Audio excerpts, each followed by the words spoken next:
Welcome to another video, and I hope that you will enjoy the following shocking and unbelievable true stories, which are sometimes sad and heartbreaking as well.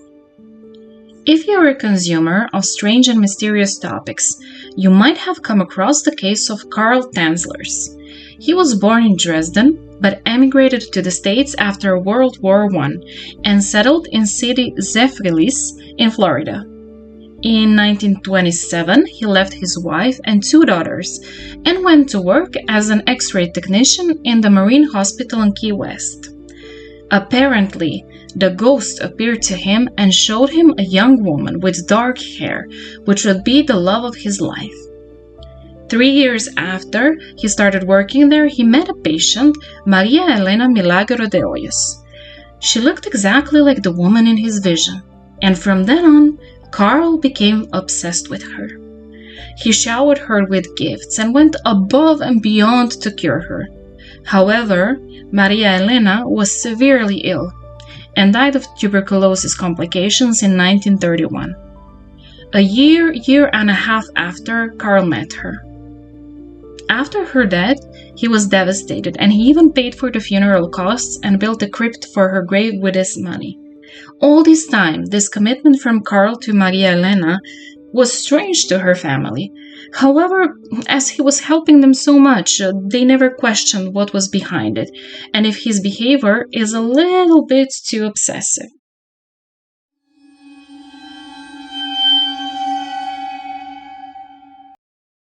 Within the next 2 years, Carl visited Elena's grave every single day. Then he was fired from his job and his visits stopped. This seemed a bit unusual to Elena's family, but he probably thought he decided to continue with his life, which was fair and understandable. Carl not only didn't continue with his life, but his obsession has taken the next level of dark. 7 years after he stopped visiting Elena's grave, her family had heard disturbing suspicions and rumors, which will lead them to a shocking and upsetting revelation. One day, Elena's sister went to Carl's house when he was not home and found out a shocking truth. The reason why lovesick Dr. Carl had stopped visiting Elena's grave 7 years ago is because he was now living with her. No, Elena wasn't alive, of course. He took her body from her grave and brought her to his home. There he used the various more or less successful techniques to preserve her body. He lived with her corpse as she was alive. He dressed her, put makeup on her, even made love to her.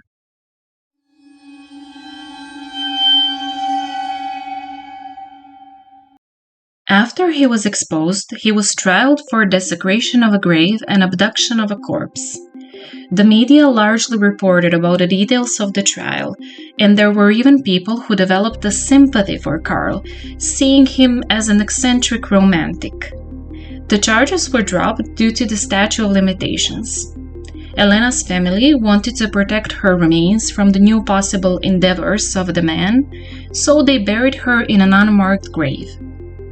4 years after the trial, Carl moved to Pasco County in Florida, where he wrote his autobiography titled Fantastic Adventures.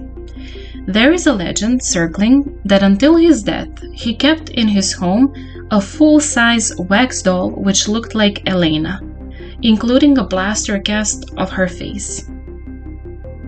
However, the story of Carl Tanzler, although it might be the strangest and most unbelievable, is certainly not the only case of this kind. There were many cases of people living with dead bodies because they wanted to hide their demise in order to keep collecting their pension. In these cases, they would mostly keep the bodies in the freezer or somewhere hidden away. In the following minutes, we will discover several disturbing cases of people living with corpses, which had nothing to do with financial prospect and fraud.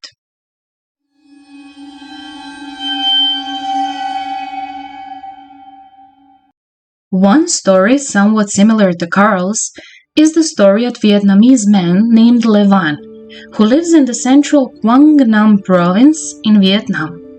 He and his wife got married in 1975 after their families arranged the marriage and planned it since they were children. Regardless, after starting to live together, they actually fell in love and had 7 children. The wife died suddenly in 2003, and Levan could not come to terms with her passing and was unable to deal with the loss. After she was buried, he not only visited her grave, but was sleeping at night on her grave. To avoid being rained on and to hide from curious eyes, he even dug out the tunnel in which he then continued to sleep. With time, more and more people found out about his strange habit, so his children and family pressed him to stop with the night visits. However, Levan just couldn't bear the thought of letting go of his wife forever, and another idea crossed his mind: to bring his wife home. One night, he dug up her remains and put them in a bag at the cemetery. Then he started making a hollow statue in the shape of a woman, out of a plaster, cement, glue, and sand. And when he was finished, he put his wife's remains inside of the statue. He put the statue on his bed and slept every night next to it. Eventually, the children realized what he was doing, and they were very angry and upset. Logically, they demanded Levan returns his wife's body to her grave, where she belongs and can rest in peace. Surprisingly, he refused, explaining that he just cannot live without her.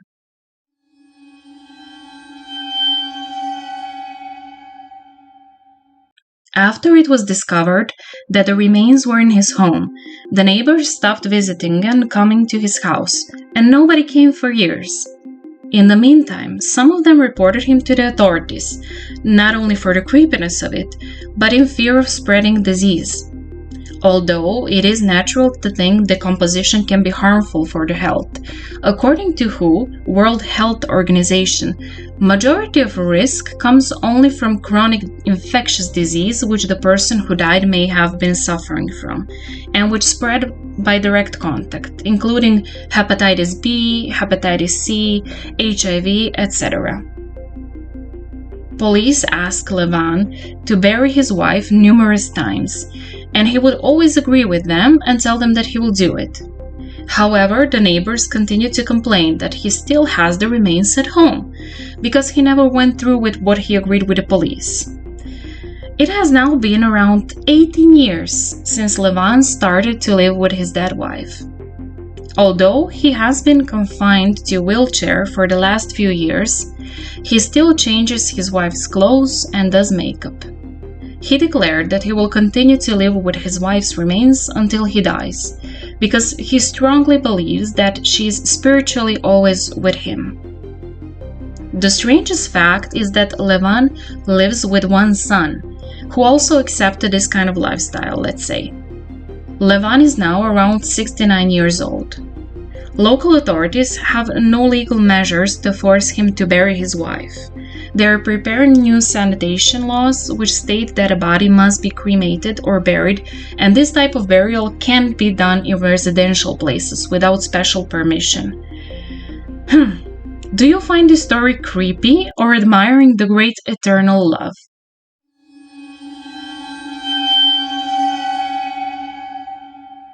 In 2016, a woman went to her sister-in-law's home in Midwood in Brooklyn to collect her things and toiletries and bring them to her while she needed to stay in a hospital. At the house, she definitely found more than she expected and wanted: her nephew's dead body. No one has seen or talked to Louis Wolfenson in long 20 years. That included his mother, who thought that her son Louis had moved out of their home in Brooklyn. In September 2016, it was found out that not only her son is not living a happy and fulfilled life somewhere outside of Brooklyn, but that he has become one of the numerous things and objects this woman has collected in her home throughout the years. The name of this old lady is Rita Wolfenson, and when her sister-in-law, Josette Buchman, entered the house to gather her basic personal belongings for the hospital, she was welcomed by hundreds of things. The place was in a complete chaos and clutter, smelling of decaying food and trash. Between these objects, an absolute mess, in the bedroom on the second floor, there was an intact skeleton dressed in jeans, shirt, and socks. Later was confirmed that these were the remains of Rita's son Louis Wolfenson, and that he had died of natural causes. Although this story leaves the feeling of partially Alfred Hitchcock scenes and partially Collier Brothers story, the narrative behind Rita's life is even more unexpected. The first question that might cross your mind is how is it possible that nobody knew that there was a body in that house 20 years? Apparently, there was so much chaos in the house and rotten food smelling that the smell of the body wasn't distinctive.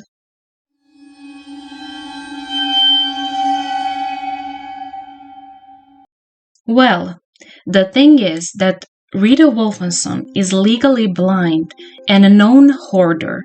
It is possible and probable, according to the police, that she was not aware that there was a body with her in the house for all those years, a corpse of her own son.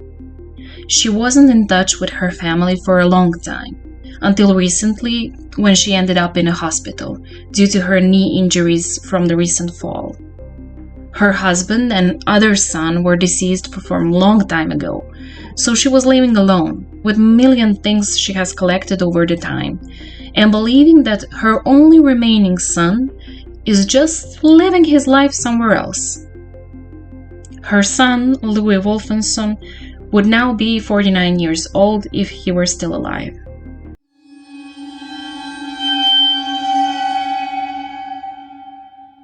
Imagine a peaceful and serene neighborhood. A wide street with nice family houses, with large backyards and beautiful gardens. Children playing in the streets. Neighbors carrying cookies to the neighbor in the house across the street. In one of the houses, a very nice elderly woman lives who always smiles at you. Children help her carry the groceries. Probably you would think, oh, what an idyllic place to live in. But you would be wrong. One of the houses in this neighborhood keeps a dark and morbid secret. There was an old and sweet woman living in one of the houses in a normal and peaceful street in the city of Evanston in Chicago area. Her name was Margaret Bernstorff. When the neighbors stopped seeing her brother Frank, they asked her where is he, how come they don't see him in the streets anymore. She explained that Frank moved to Indiana to live with some of their relatives. And when one local contractor who came to the house to do some repairs asked about her sister Anita, Margaret explained that she was not feeling so well, so she was resting in the room upstairs. Margaret was a sweet old lady who would smile to her neighbors while passing them in the street, make small talk, and often give her neighbors flowers from her garden.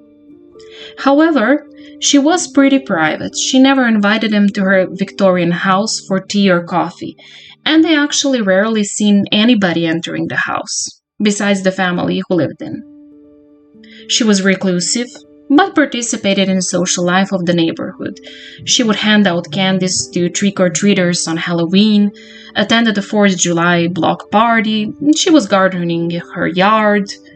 At some point, she even had a local repairman renting out her garage. What do you think? Did this nice old lady only like her privacy, or is something more sinister behind her reclusiveness?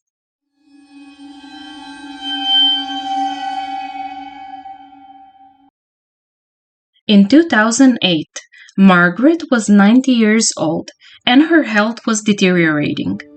As she was very private and did not want to go to home for elderly people, her neighbors were worried for her and called social workers to check on her and tried to persuade her to go to some place where she would get an appropriate care. Because of what she discovered in Margaret's home, a social worker who visited Margaret needed to call the police. Are you ready to learn about her secret? Margaret Bernstorff had not one, not two, but 3 dead bodies in her home. 2 of them were already skeletons, and the 3rd one was in high level of decomposition. They were found covered with blankets and in different rooms in the house. Police later discovered that all 3 bodies were Margaret's siblings.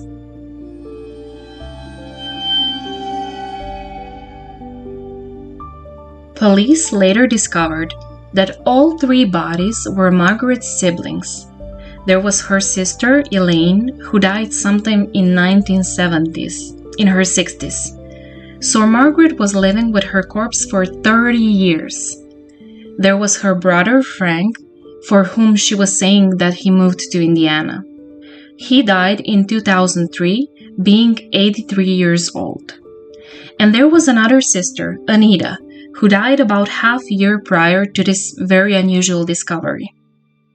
When the remains were examined, it was determined that all 3 siblings died of natural causes, most probably from heart disease. It was very hard to understand why Margaret lived with the bodies of her siblings, as they all died of natural causes and she wasn't involved in any kind of social and financial fraud. The police interrogated Margaret, and the whole case was investigated. However, no charges were made, as she actually didn't do anything very wrong according to the law, and she was 90 years old. She did cooperate with the police, but never clearly explained the reasons behind her strange situation. Margaret's parents moved to their Victorian home decades ago, and none of her siblings or her ever married or moved away. The residents of Evanston were clearly shocked after discovering what was happening in their neighborhood. However, most of them said that this is actually a very sad story, that Margaret would never do any harm to her siblings, and that probably she didn't know what to do when they passed away. After all of this happened, 90-year-old Margaret Bernstorff has been placed in a senior care facility, where she died in 2011. She never talked about her dead siblings.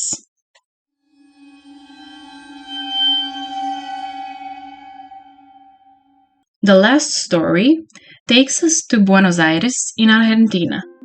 In 2014, in Carapachay, which is located in wider Buenos Aires area, the residents of one apartment building were forced to call the police due to a bad smell which was spreading from one of the apartments for almost a month. The firefighters and police broke into the apartment and have been shocked by the gruesome scene which welcomed them. In the kitchen, there was a body of a man lying over a chair. Next to him, on another chair, there was a second body. But this body was different. It was mummified, and the person was obviously deceased for a long period of time.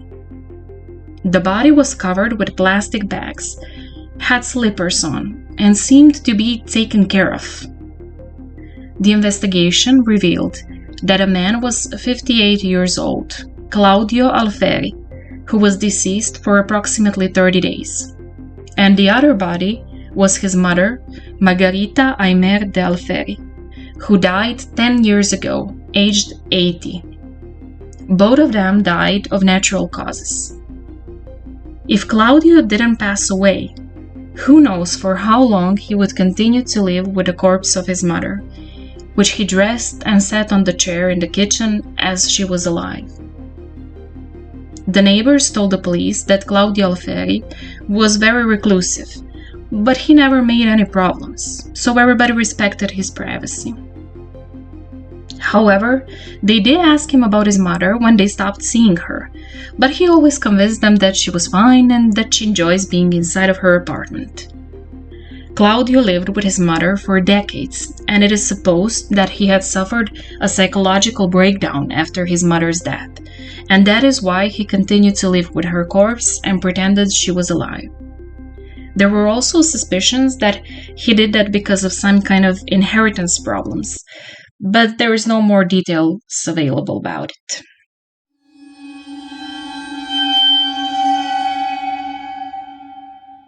For the end of this video, we will mention one very interesting fact about Toraja region of Sulawesi in Indonesia. Torajan people are an ethnic group indigenous to a mountainous region of South Sulawesi, Indonesia. Their population is approximately 1,001,000 in total.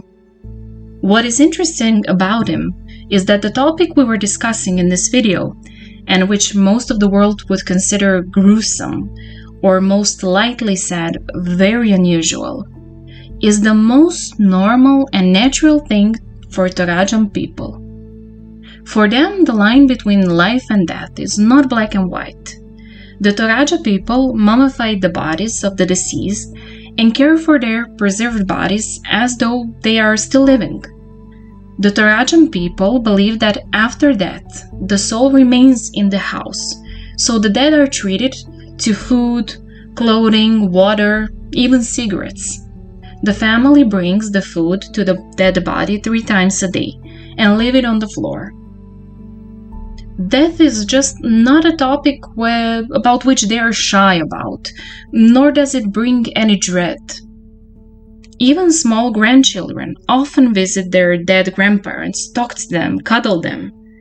Maybe the most shocking fact is that this habit is not limited only to old people, but even children who were lost pass through same process. In Torajan culture, a person's funeral is the most important day of his or her life. Funerals can be so expensive that successive generations will be saddled with a crippling debt. That is another reason why funeral is postponed, because the family is saving money for burial for years. When they are finally buried, mostly after many years, they dig them up once a year for a celebration. This shocking habit is so unbelievable to the rest of the world that the word about it spread and has even become a tourist attraction in the last few years. If you are not squeamish, you can Google Torajan people and you will find numerous pictures of them and this uniqueness online. Thank you very much for watching. I hope that you have learned something new, and I will surely see you in the next video.